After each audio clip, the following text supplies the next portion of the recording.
Do you have any white lesion in your mouth? If yes, then contact your nearby dentist because sometimes these lesions can be dangerous too. Hey, hello everyone. I am Dr. Shivani Upadhyay. Welcome back to Let's Learn Dentistry. Today we'll talk about two important topics, dysplasia and leukoplakia, a white non-scrapable lesion. What is dysplasia? Dysplasia is used when group of cells shows abnormal pattern in growth and maturation. What are the dysplastic features? First is hyperchromatism. ये एक normal cell है. Dysplastic cell में हाइपरक्रोमैटिज्म दिखेगा. हाइपरक्रोमैटिज्म क्या होता है? जब आपका न्यूक्लियाई डार्कर हो जाता है, राइट? तो first dysplastic feature is hyperchromatism. Second is cellular pleomorphism. What is cellular pleomorphism? This is variation in shape of cell. Cell के शेप में वेरिएशन होगी तो उसे बोलेंगे cellular pleomorphism. Now the third feature is nuclear pleomorphism. इसमें variation होगी nucleus के shape में. ठीक है, तो जब न्यूक्लियस की शेप में वेरिएशन होती है उसे न्यूक्लियर प्लियोमॉर्फिज्म बोलते हैं. उसे एनिसो न्यूक्लियोसिस भी बोलते हैं, राइट? अब एनिसोसाइटोसिस क्या होता है? Abnormal variation in cell size, right? Cell के साइज में abnormal variation is anisocytosis. Nucleus के शेप में abnormal variation is anisonucleosis. Now fourth point is nucleus to cytoplasmic ratio. Nucleus cytoplasmic ratio normal cell में 1:4 और 1:6 होता है, whereas in dysplastic cell it become 1:1. The ratio become 1:1. Why? Because of nuclear enlargement. Nuclear enlargement की वजह से ये ratio 1:1 हो जाता है. Now fifth is poikilokaryosis. क्या होता है poikilokaryosis? Nuclear division without cytoplasmic division. Nuclear तो डिवाइड कर रहा है न्यूक्लियस, बट साइटोप्लाज्म डिवाइड नहीं कर रहा है.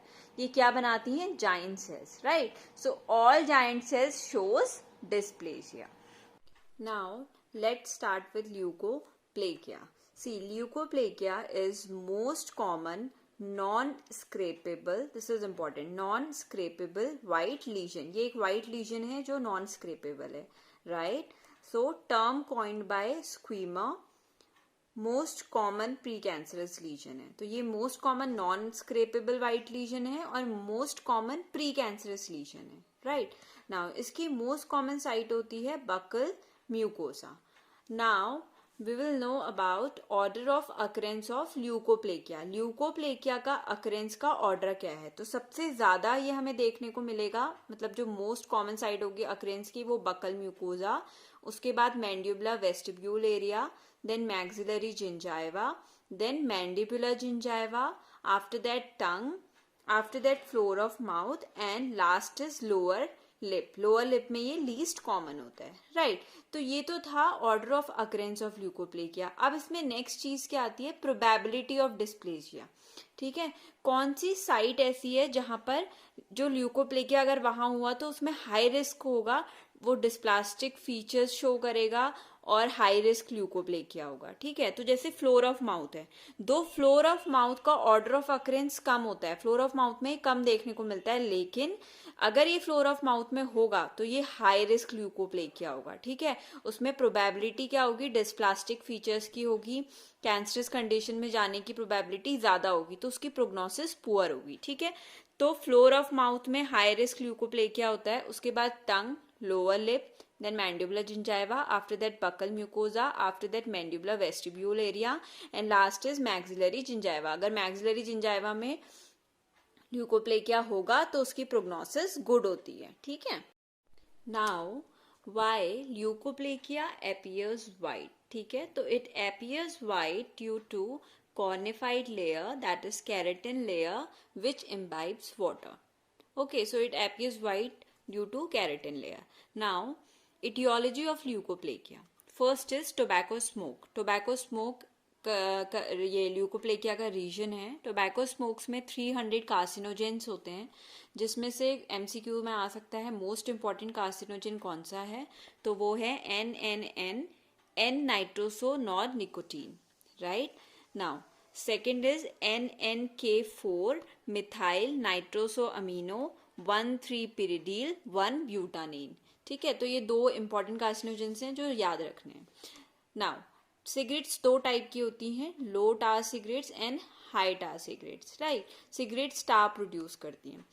तो अगर आपकी जो टार ईल्ड है वो 22 mg से कम है तो वो लो टार सिगरेट्स हैं, और हाई टार सिगरेट्स अगर वो 22 mg से ज़्यादा है तो जो हाई टार सिगरेट्स होंगी उनमें हाई रिस्क होगा ल्यूकोप्लेकिया कॉज करने का, right. Now second is human papilloma virus 16, right. So ये भी रीजन हो सकता है ल्यूकोप्लेकिया का। Now third is candida N nitrosobenzyl methyl amine, ये भी इटियोलॉजी है ल्यूकोप्लेकिया की। बेसिकली क्या होता है, जो कैंडिडा होता है वो कार्सिनोजन प्रोड्यूस करता है जो ल्यूकोप्लेकिया कॉज कर सकता है, ठीक है। इसीलिए लॉन्ग टर्म अगर कैंडिडियासिस होगा तो वो ल्यूकोप्लेकिया कॉज कर सकता है या कोई भी डायरेक्ट मैलिग्नेंसी कॉज कर सकता है।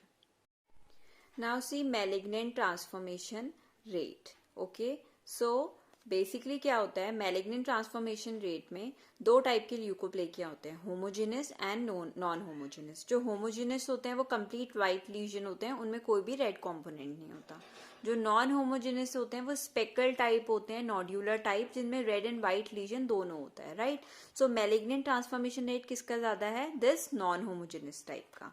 कितना, 3 to 6%, whereas homogeneous leukoplakia का कितना है, 1%, right. Now risk factors for malignant transformation in leukoplakia.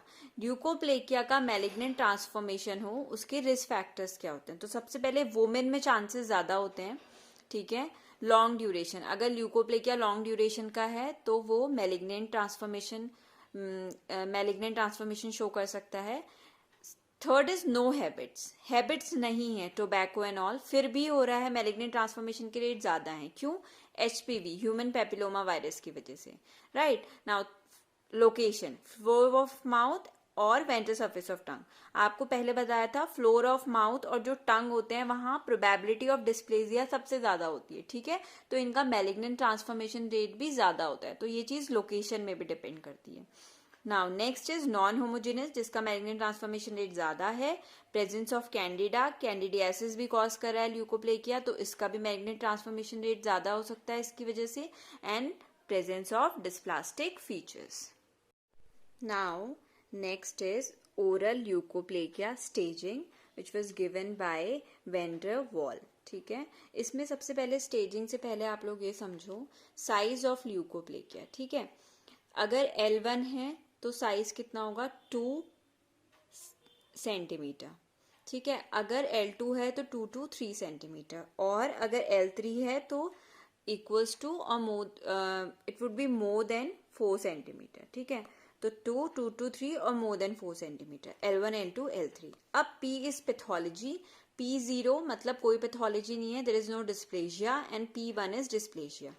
तो इसके बेसिस में हमने 4 स्टेजेस में क्लासिफाई करा है। Stage 1 says L1 P0, size 2 centimetre और कोई डिस्प्लेजिया नहीं है, कोई पैथोलॉजी नहीं है। Stage 2 L2 P0, stage 3 L3 P0 और L1 L2 P1, यहाँ से डिस्प्लेजिया शुरू हुआ, ठीक है। तो इसको अर्लियर स्टेज भी बोल सकते हैं। And stage 4 L3 P1। Now we'll talk about 2 types of leukoplekia. Sublingual keratosis. This is the leukoplekia of floor of mouth with corrugated surface. Floor of mouth में होगा और इसमें surface कैसी होगी, corrugated. तो इसके appearance को ebbing tight surface भी बोलते हैं, right? And this is high risk type leukoplekia. Next is sanguinaria associated keratosis. This is also a type of leukoplekia caused by sanguinaria which is present in herbal mouthwashes. And इसकी जो most common location है वो कौन सी है, maxillary vestibule. Now grades of dysplasia. Grade 1 dysplasia जो होता है वो माइल्ड होता है, ठीक है। ये up to lower 1/3 of epithelium होता है, इसमें स्ट्रेटम बेजेल इन्वॉल्व होती है। सेकेंड ग्रेड 2 ये मॉडरेट होता है, ये मिडिल 1/3 में होता है, इसमें stratum bezel plus stratum spinosum का कुछ पार्ट होता है। ग्रेड 3 इज सिवियर, ये अप टू अपर 1/3 तक होता है, ठीक है। इसमें स्ट्रेटम बेजेल आती है, स्ट्रेटम स्पाइनोसम आएगा, स्ट्रेटम ग्रैन्युलोसम आएगा और कुछ part, some part of stratum corneum आता है, right. And grade 4 is carcinoma in situ, ये फुल थिकनेस है, ठीक है। This is most severe type, इसमें सब कुछ इन्वॉल्व होगा, तो ये फुल थिकनेस है।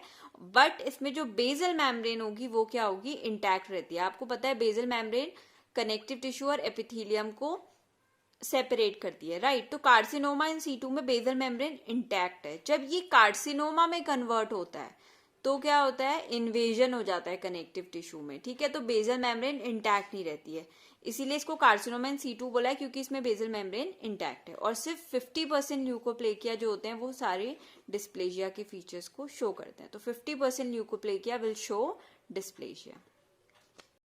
Next is vital staining. Leukoplakia में हम लोग वाइटल स्टेनिंग करते हैं विथ मेटाक्रोमेटिक स्टेन से, ठीक है। तो हम लोग इसमें 1% टोलिडीन ब्लू यूज करते हैं। जो डिस्प्लास्टिक सेल्स होती हैं या जो सेल्स हाई डीएनए कंटेंट के साथ होती हैं उसमें वो स्टेन हो जाती हैं, राइट। और इसको डीकलराइज करेंगे with 1% acetic acid. Now this guides for biopsy. आपने वाइटल स्टेनिंग करी, वो ब्लू हो गया वो पार्ट डिस्प्लास्टिक सेल्स का, उसके बाद आप लोग इंसिजनल बायोप्सी के लिए ये आपको गाइड कर सकता है। Now treatment of leukoplakia.